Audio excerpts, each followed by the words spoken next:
Good evening and a very warm welcome to another inspiring and proud initiative of Fogsi, the Gyan Pravah podcast series number 288. I am your host, Dr. Pratibha Singh, Chairperson, International Academic Exchange Committee, Fogsi. And this platform has always been a space for meaningful dialogue, knowledge sharing, and connecting with inspiring leaders in women's health. And today we are truly honored to have with us Dr. Sunita Tandulwadkar, Madam, our President Fogsi 2025, under whose visionary leadership this initiative continues to grow and inspire thousands of members across the country and beyond. And ma'am, it's always a privilege to have your presence and blessings. Now, today's episode is again truly special and very close to my heart.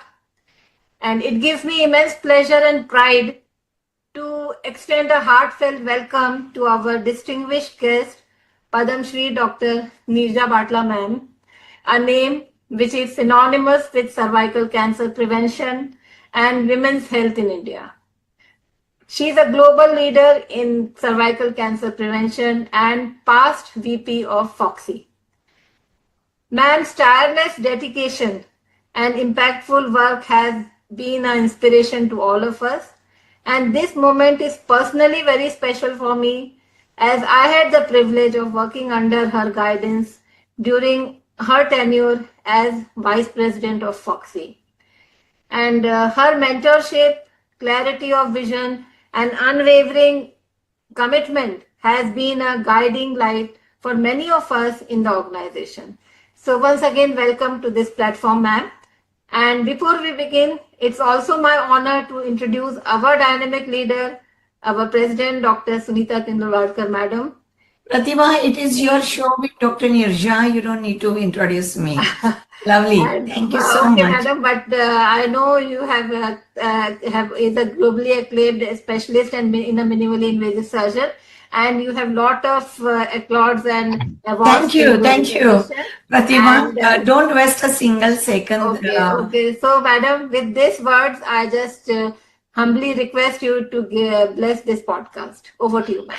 Thank you, Pratibha, and thank you, Neerja. It's wonderful that you came on a Fogsi platform on this year in Star Pravah podcast series. This podcast series is really, it is impossible even to dream that we have gone to beyond 280 now.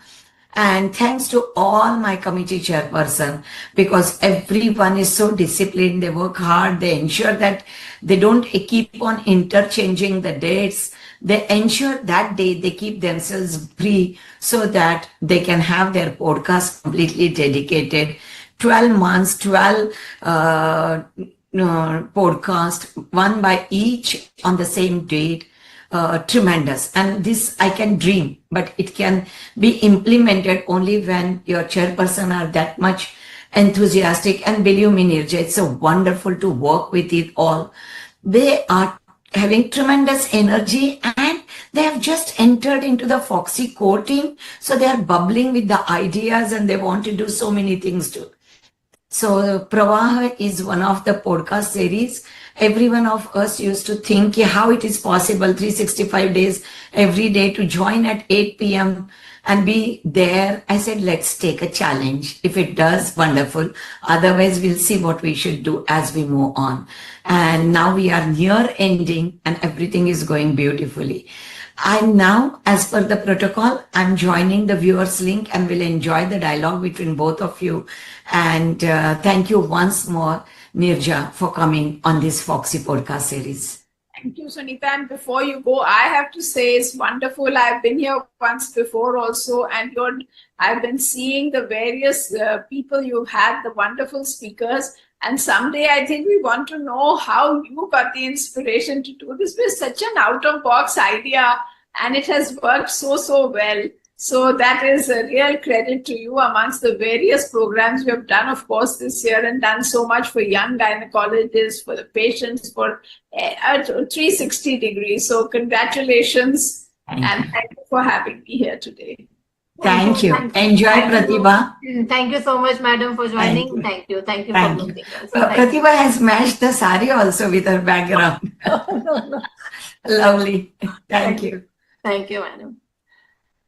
So now it's my proud privilege to introduce none other than our esteemed guest for today's podcast, Padma Shri Dr. Neerja Batla ma'am.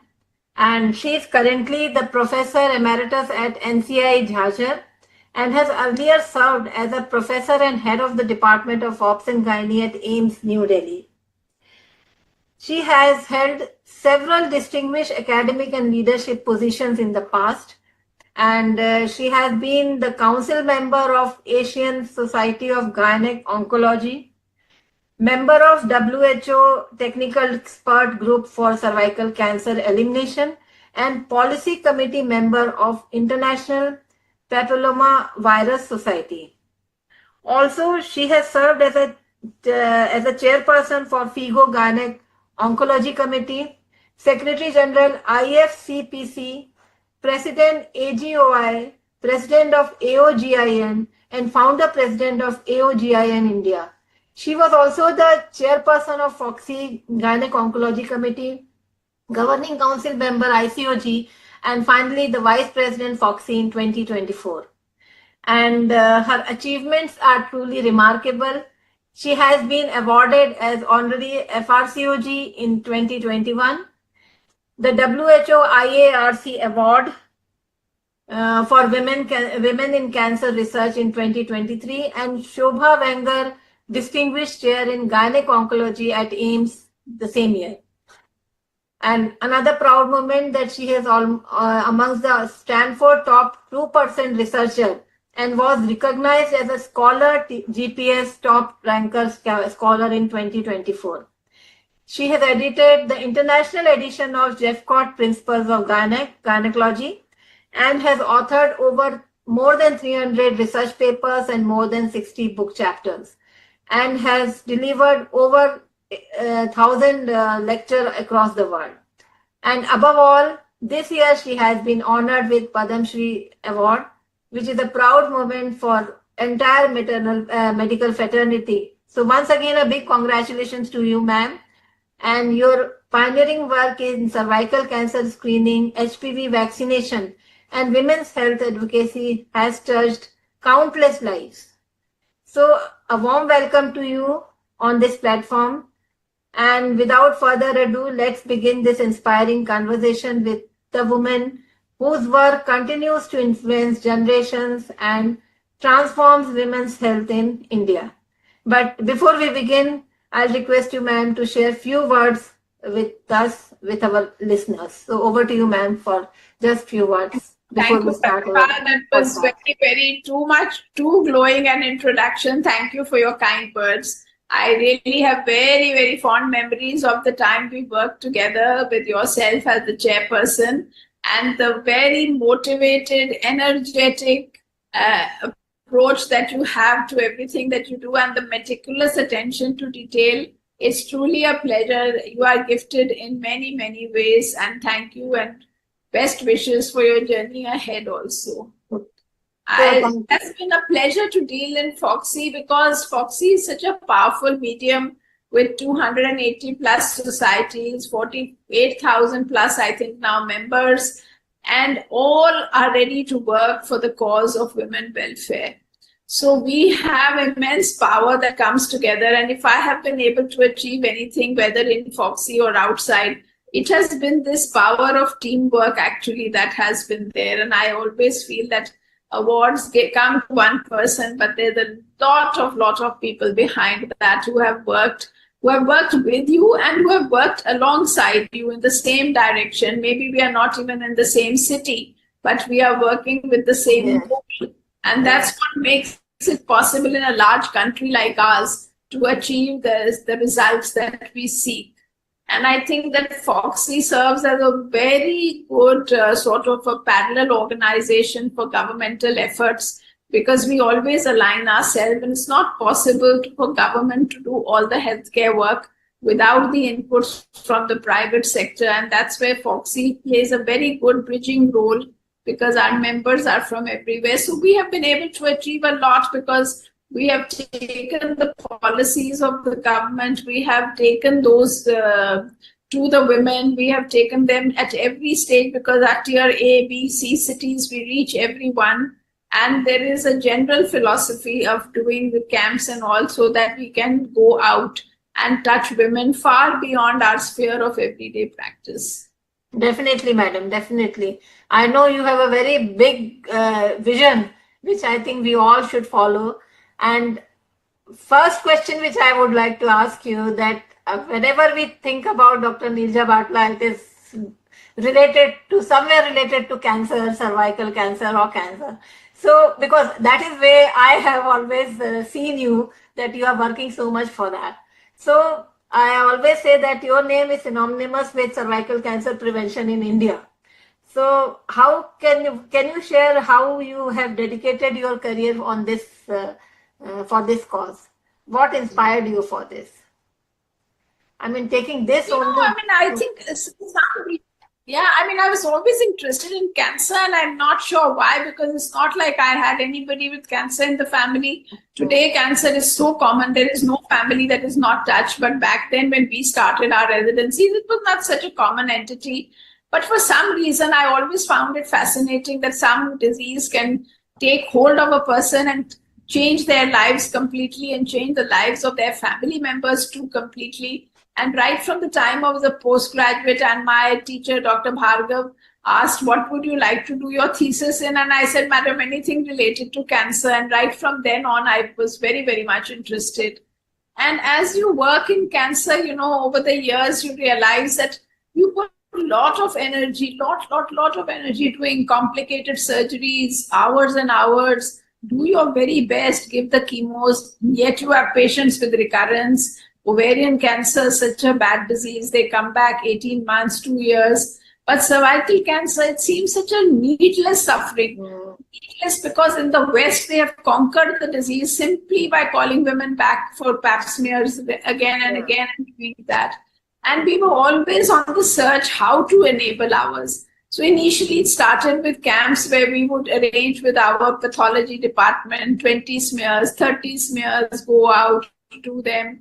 And then we got drawn into this Indo-US collaborative project in which we started looking for the low resource methods, VIA, BILI, and WHOIR. Dr. Shankar was working on this. We got involved in that, trials on cryotherapy, trials on the screen and treat, because then you do it and the women don't come back. And working in 17 villages of Ballabgarh. Ballabgarh is the primary health service area for AIIMS. So we were working in there. We picked up that project area in 17 villages.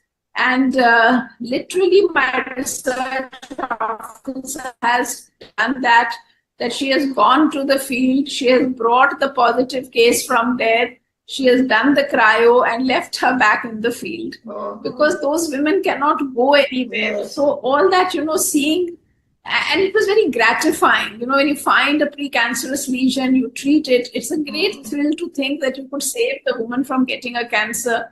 You could save her family from all the misery, the financial as well as other misery that comes with it. So the journey started from there. And then, of course, at the time we started, we didn't even know of the research going on in HPV elsewhere. And then we got HPV tests, we got HPV vaccines. And then the HPV tests that were so expensive. And we were seeing very good results in our trials. And I remember telling Dr. Kirti Shah from Johns Hopkins, who we were collaborating with, and I said, Kirti, this test is so good, but how can we ever afford it? And he said, don't worry, the test will get cheaper. And sure enough, within 5 years, Gates was sponsoring that we get the cheaper test. And of course, still today, we have not got the final answer for the cheaper test, but now we have been able to validate Indian tests. So hope is there that very soon we will go through the next steps and we will have these for the masses. But what has also been a great challenge has been to convince the women who are affording that they should also do these things. Because women think that this is not going to happen to me. Cancer hota hoga, but it is not, I will not get it. I will not get it. To bring it to the everyday woman, to bring it to the doctors, to put it into their, everyday practice. And I think we have made a lot of headway. All the Foxians now know this 90, 70, 90 targets and know that we should be doing this. So I think we've made a lot of progress, come a long way. So you think that now India is standing somewhere in between to fight against cancer, cervical cancer, because a lot of awareness has been created now, and people have started understanding. Like we are also doing camps in on the outskirts of our cities, and previously when we used to go, even for pap smear patient, I mean, women, they never used to come. But now they want to get it examined and they want to get the test done. So that is the change which I am seeing in my city, because it was really very difficult previously to tell them that you have to come and give your test and all. So now we are going to the camps on the remote areas also, and the females are coming for pap smear. So that is a big change which I am seeing here. And I think that is all because of the awareness and because of so much effort has been put by all of you. It is very important that it should be done. But what do you think about the HPV vaccination, which has been now initiated by our madam? Hello.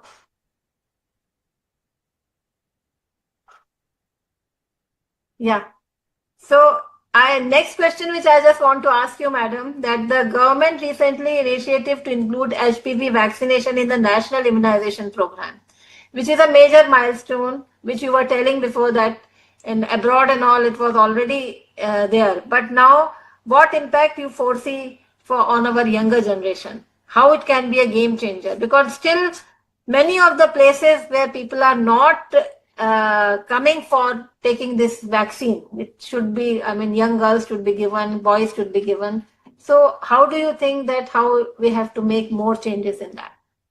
So that in many countries where there are resources that are constrained, it does happen that we have to make choices. And although this vaccine is very, very for both boys and girls and beneficial for both of them independently, but focus right now is for the cervical cancer, which is basically the reason why it is targeted to the girls. And the young girls up to the age of 15 years are primary target group, and that is within the government program. Of course, girls can certainly purchase in the private market and should do it if they have merit. So it is now going to be very soon offered to all the girls in the national program. And with this, we expect spectacular success, because the 16-18 type, so the HPV 16-18 types which are contained in the first generation vaccines contribute 85% of cases of cervical cancer in our country. And we have a lot of data from the early adopters like Australia, UK, Denmark, so many countries, Sweden, which have shown remarkable reduction in cervical cancer just by adopting these vaccines. So we really do believe that this major problem will be solved by the vaccination of all the girls. And the next lot, which are a little bit not covered by this vaccine, it will be sorted out by doing the HPV testing at 2 points, like the WHO has said, at age 35 and again by 45, will take care of the vast majority of cancer. Then it will no longer be the public health problem that it is today. And it is a real problem because it affects women who are relatively younger. It affects their lives, their families' lives, their children's education, their husbands' jobs. Many things get tossed when person gets this type of disease. So, madam, this is regarding the HPV vaccination. But what do you think in India? Because we have a diverse population in our country, and we have urban population, rural population, resource-rich population, resource-limited population. So, how do you recommend for the different screening strategies which should be adopted by in our country? What all screening strategies should be adopted so that we can bring down this? Right, very rightly said, Dr. Pratibha, that there are so many different scenarios, accessibility issues, education issues, financial issues. And there are 3 very clear ways we can do the HPV or cytology or VIA. And we are very clear from WHO, we have the clear guidance that any test can be done, whatever you have. Some test is better than no test. and the algorithms are there for whichever test you choose.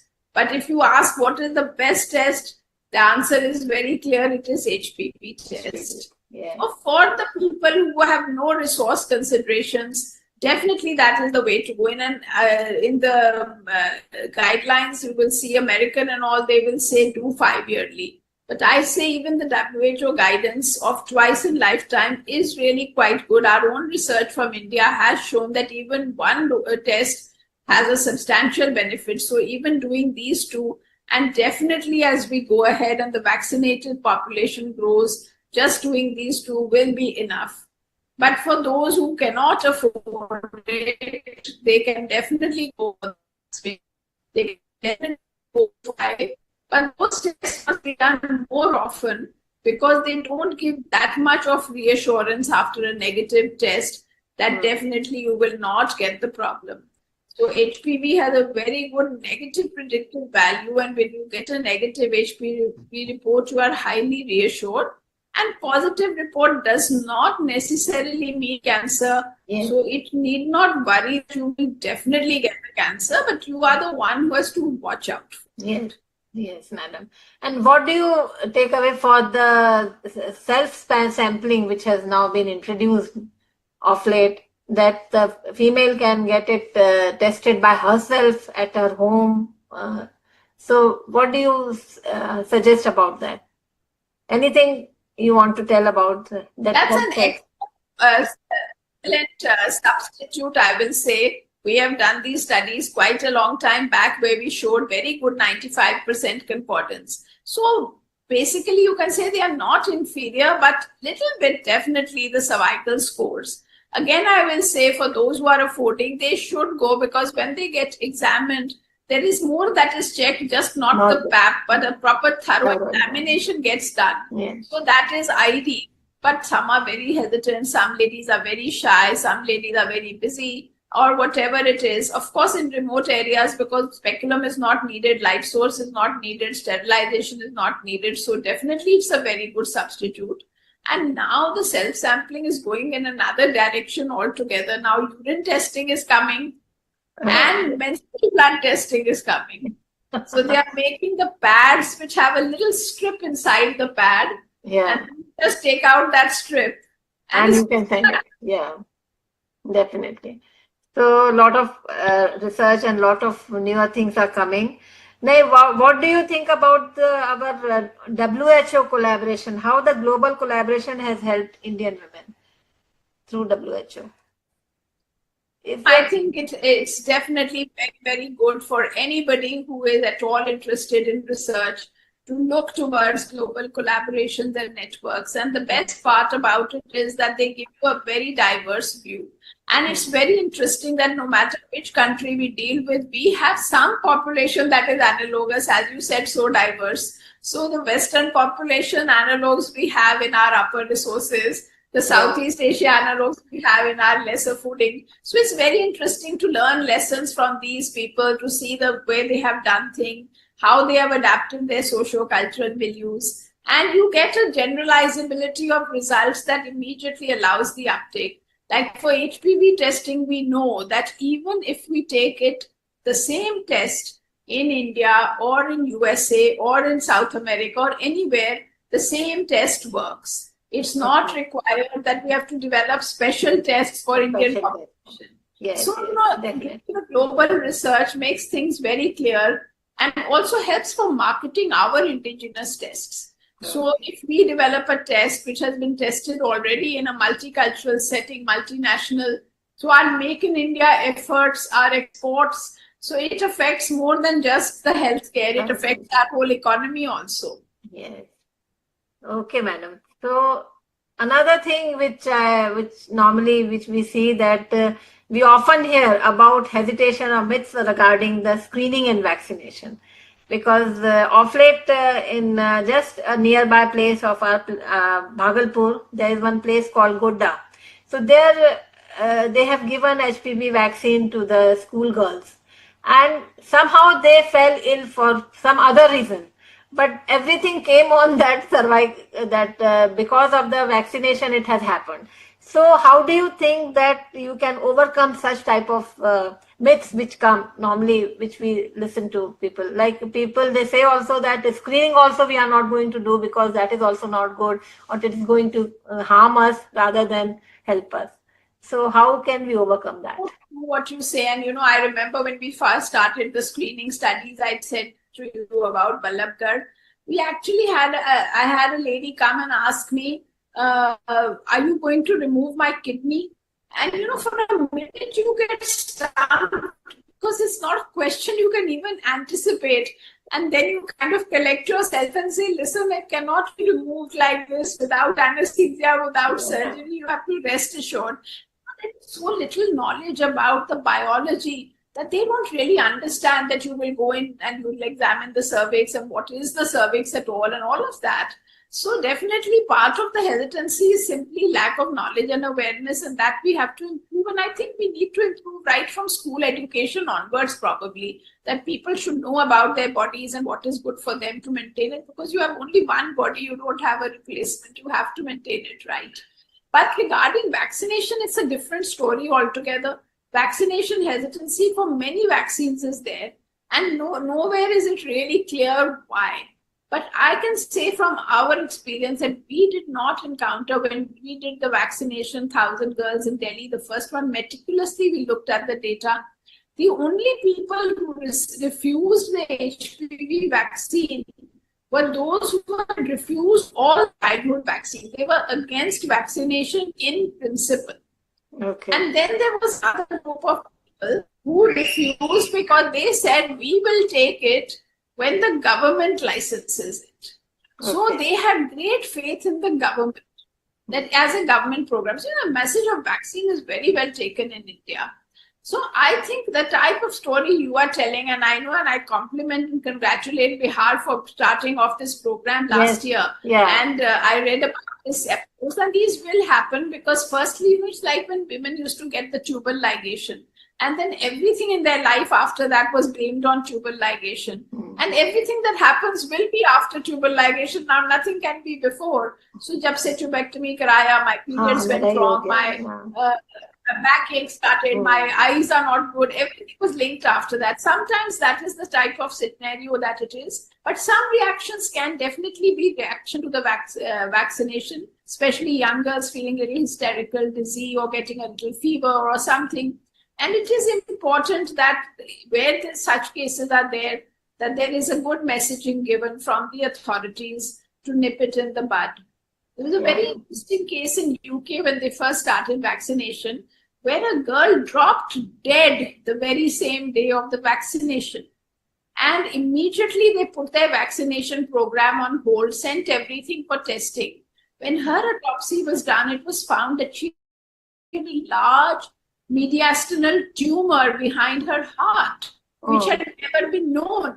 So there was nothing to do with the vaccination. She had had some symptoms which were being disregarded, some transitory, dizziness or tired after playing, and had not been looked into. And she just died. And, they, in a week's time, once the reports were there, parents gave statement, authorities gave statement, and the vaccine program was right back on track. But meanwhile, in 1 week, they had got all vaccines tested, batch report, and all the due diligence done. So what I'm trying to say is that we must do the due diligence. We must not get emotionally swayed too much. Yeah. We must not think that now this is it and that's the end of it.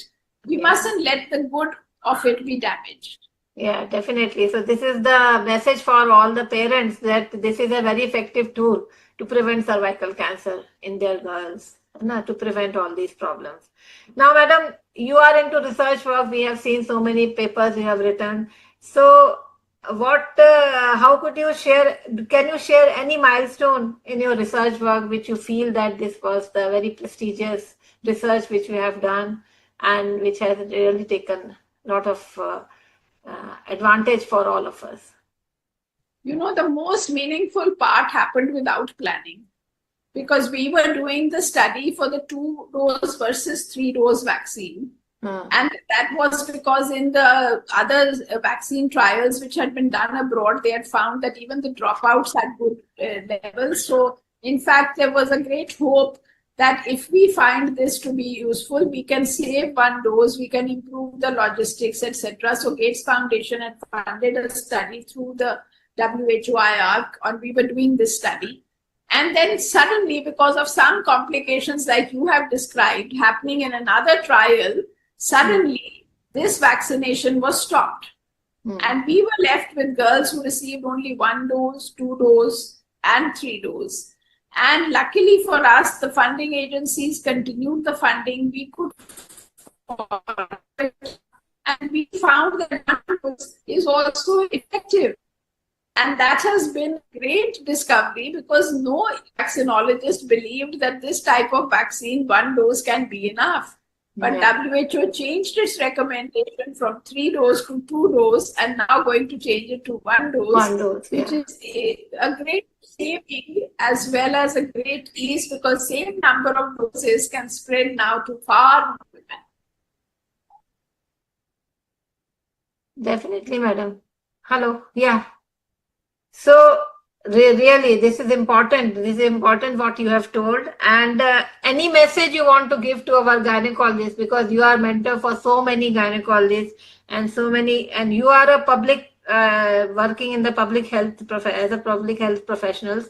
So any message you want to give to our gynecologists who normally look upon you? I will say that I think in gynae we are really blessed. It's a great field to be in with so much variety and options for everyone.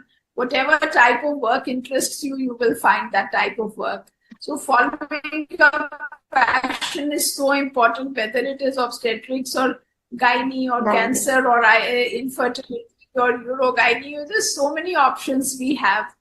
But the main thing is that you must follow your passion because then only you can spend so many hours without stress. And also, I will say, take the challenges, whatever they come, take the opportunities, whatever they come, because you never know which is going to lead to where. So throw into it with heart and soul. There are very few people who have a very long distance target and achieve it. For myself, I don't think that I sort of had a target. I think I just went like a flowing river in whichever direction came next, and it just led to this kind of result, which I was very fortunate. But I think you will always find something because you will follow the path that is leading you along it. Whatever is your method, and whatever you do, don't forget to advise cervical cancer prevention. Prevention, definitely. So, madam, that is what you have told. But any other thing which can bring down this morbidity and mortality related to this cancer? Apart from our vaccination, from screening, anything else we can tell them regarding their diet or hygiene or whatever? I mean, what else we can tell them to about? Lifestyle factors are very important and they're not the same for every cancer because cervical cancer will have one set of lifestyle factors like early age and marriage and multiple pregnancies, infections, and all of those things. Whereas for endometrial cancer, breast cancer, you will have another set of obesity and hypertension and diabetes. And it's very important that we should keep these on our charts as well because breast cancer is now the number 1. And we must always see that every woman who comes, not just cervix, because that's breast should also be examined. Healthy lifestyle habits must be informed, and we must follow them ourselves also. Good diet, good exercise, good sleep. I think these are the cornerstones of a healthy life. Definitely, madam. And another question which is related to your what you have been a pride for all of us. You have brought a lot of pride for us. That is, you have received this Padma Shri award. So how, when you were receiving, when you got the news that you are the recipient of this award, what went in your mind? How did you reacted with this news? Really quite a little unbelievable for me because firstly, I wasn't at all, I wasn't even aware that it is being considered this year for me. And the second point is that I also felt that the work has not yet been completed. So to get an award when the work is still ongoing, it seems a little bit, that there is so much. But I think it's been helpful that people do listen carefully, do understand that you're serious about it and what you say is taken with more seriousness. So it's responsibility on you also to be serious about whatever you say and careful that you don't quote statistics that are not correct, because people just take it so as a word of truth. But I would also like to say here that without family, nothing would have been possible. And it is the immense support I received, not only from my husband and children, but from my in-laws, my parents, and the extreme sort of encouragement from my parents from early on in life, that girls can do anything that boys can do and better, and that you have to excel on your own terms. I think that was a very, very important thing when we were growing up, to get that kind of stimulus, which led to being independent and self-reliant. Definitely, madam. And we are really proud of you. We are really proud of you, ma'am. So now come to some few rapid fire questions. I just want to ask you. These are just fun questions. So in one word, you will define yourself. If we say that this is Dr. Neerja Bartla, what one word you will think we should say? This is not an easy one. I don't know if I've thought myself as, but yeah, I do think I'm a bit of a workaholic. I think that's what gives me the most pleasure. Fun-loving and really determined. Fun-loving workaholic. I find fun in my workplace. I find fun with my workmates. Even now, we're working for the AICOG program. We have good fun. We sit together. I know, madam, because I have been working with you. I know how you work. But you do everything in perfect way. So that is very important. That is very important. When you do something and it gives you rewards and it touches other people's lives, I find that to be the most thrilling. Yeah. If you were not a doctor, what would you have been? I don't know. I don't remember a single day of my life when I didn't want to be a doctor. And my mom had wanted to be one. My grandfather was, and he had told her that I don't think you have the energy, and she has more energy than me. So I don't know where that happened.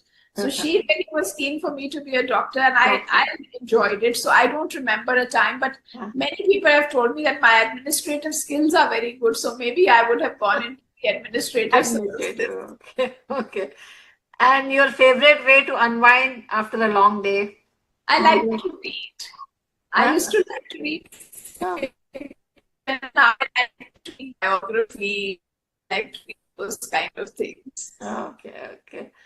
And the most memorable compliment you have ever received? I know you must have received many, but which you feel that this was the best compliment which you have received? I can't at all figure what that might be, but I do think that I received a lot of affection and love from all my departmental colleagues, and I really got a wonderful send-off from them when I retired. And I know that without their support and cooperation also, I would not have reached anywhere. So when they said that I have been a source of encouragement and inspiration for them, and I felt that I was leaving a legacy, I think that's very important. Definitely. And one tip, one health tip, which you can give to every woman. You have already said so many things, but if one tip you want to give to our women folk in India, so what could it be? Health tip. Get all your checkups done regularly and nip it in the bud. Whether it's an NCD, whether it's a cancer, whether it is any type of test, don't ignore them. Don't think that it can never happen to me. And even the doctors, they don't get it done regularly. They must look after themselves. And what Dr. Sunita has made the motto of the year, know your number. Yeah, definitely. Now, you have been the inspiration for so many of us. So could you share one defining moment in your journey that has shaped the person and professional you are today? You said you're a lot of influence of your mother and your grandparents. So yes, and my father too. But I think it's hard to specify one defining moment. But I think there are a lot of things that build you up on the way. And it's not just your elders and your teachers, and not even only your classmates and colleagues. but it's also the people who work under you. And Yeah. I think that a lot of what I am today was contributed by those people whom I worked with when I started my research projects and became more close to, even more than I had been in the hospital setting, because it was a very small group. And I know that I learned to appreciate the different constraints they work in and how privileged we are. We have so many ways of finding help to do all the work we do. And some people who are less affording have to do a lot more than we have to. And I think I learned a lot more compassion from them than I learned from anywhere else. Now, next is, how do you balance such demanding career with personal life? This, I think, to any professional, every time I ask this question to everyone. So I just want to know about your perspective on this. I think for this, I'm going to quote Dr. Bakshi, who was my first boss, so to speak, when I joined on the faculty, who made sure that we worked very long hours, but that we went home at lunchtime to meet our children when they came Yeah. from. And unless we were busy in the OT or a clinic, she would say, go home, meet them, and then come back.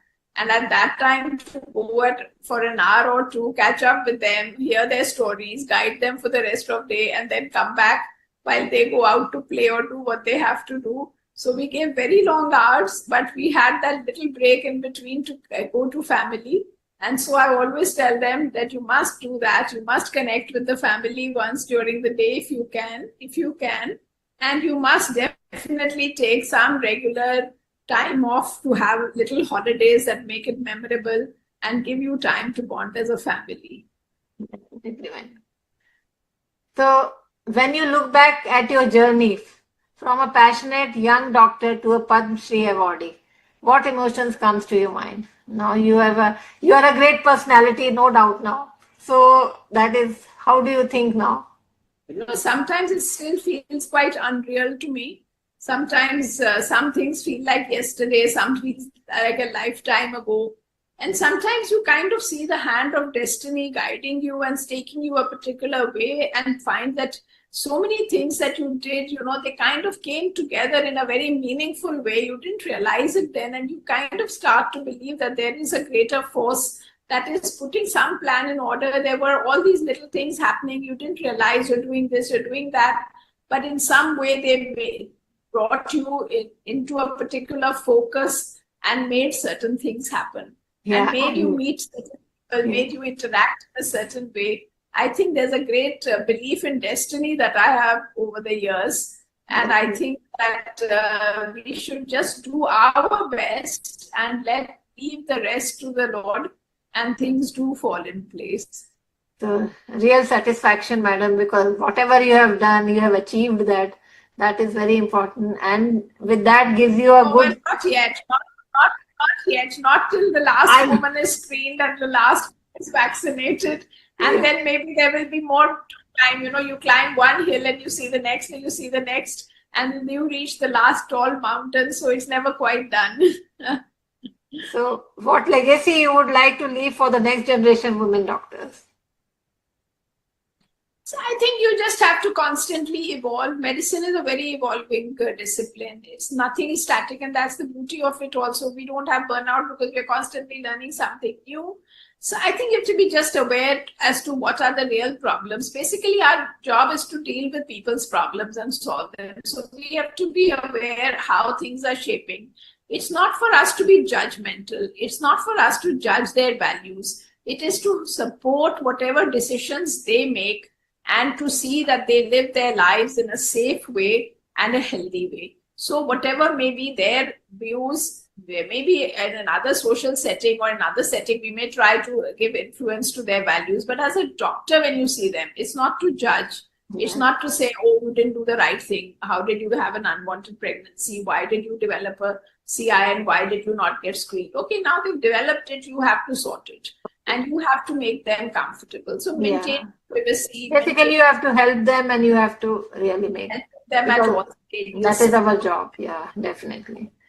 And finally, the last question. What message would you like to give to all the women listening, especially those in the midlife or beyond, about their health?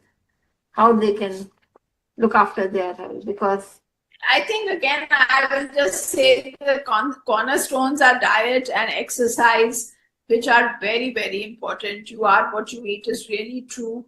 And exercise is very important. You have to find time to build it into the day. Many people, youngsters too old, I've seen, we don't have time. You just have to build it into your day. You have to build some walk. You have to climb stairs. You have to get off from the car a bit before and walk it if you can't.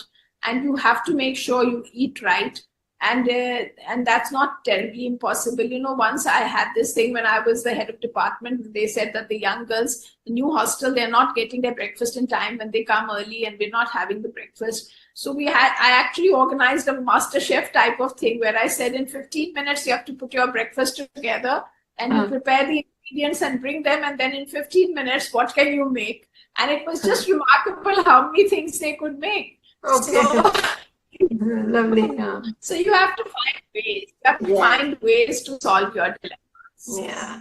And you have Because to basically they're change just your saying, lifestyle. yeah, and basically, you see, when you have become a doctor, a lot of people, whether it's your family or your friends, will believe that you are the support source. You are the one who has to increase them. So it's like physician, heal yourself. First, you have to find your own, solutions to your own problems, because society is expecting you to solve theirs. Yeah, definitely. So, madam, I think I have come to the end of my questions. If you want to share anything else, we would love to hear from you. No, Pratibha, I think it was very kind of you to call me and invite me to share my thoughts and views. And I hope that the listeners have benefited from it. And each age group has its own challenges. Each age group has its own advantages. And also each person has their own individual journey, which we don't know. We only know that what that person is sharing with us, but we don't know what is behind it. But we should not hesitate to take help when needed. We cannot achieve anything alone, whether it is in the home or whether it is at work. So the important thing is to find out the most efficient way to do whatever you have to do, whether it is being a parent, whether it is being a house maker, or whether it is being at work. I never liked the use of the term homemaker, because I said, are we not homemakers just because we are working? We are also homemakers. Homemakers, yeah, definitely. Yeah. But, so we also have to wear those multiple hats, and we have to sing. So we should not hesitate. And if we are facing any type of burden, whether it is physical, mental, or whatever, we should take in confidence the person who is able to help us. No point going and telling everyone your woes, but find the person who will solve your problem, and do not hesitate or feel any way weaker or lesser just because you ran into a bad phase. Bad phases, good phases come for everyone. So ride your highs with pride and deal with your lows with confidence. Okay, madam. So thank you so much, ma'am, for sharing your inspiring journey, your vision, and your deep insight with all of us. Now, speaking to you always been a renewed sense of purpose, and it's not just your remarkable achievements that inspire us, but the grace, humility, and the passion with which you lead. That is really commendable. And I feel personally proud and grateful to have you had the opportunity to work under your guidance. And your mentorship has been truly invaluable, and I'm sure our listeners today are taking away not just knowledge, but also the motivation to become change makers in their own spheres. So on behalf of Fogsi and all of our listeners, we thank you sincerely for sharing your thoughts and your journey with us. And once again, thank you, ma'am, for taking the time to be with us. And with this, I also want to extend my heartfelt gratitude to Dr. Sunita Tandulwadkar, Madam, our President Fogsi, for providing us with such wonderful platform that fosters continuous learning and meaningful academic exchange. And it is through such initiatives that we as a medical community continues to raise the bar and remain at the forefront of progress. To all our listeners today, remember, Cervical cancer is preventable, and each one of us has a role to play through vaccination, regular screening, and spreading awareness. And this is Dr. Pratibha Singh signing off from Fogsi Gyan Pravah podcast. Stay inspired, stay committed, and let's continue to work together for a healthier and empowered future for our women. Until we meet again, let's stay hopeful, stay informed, and take care. Goodbye, good night, and thank you so much. Thank you. Thank you, madam.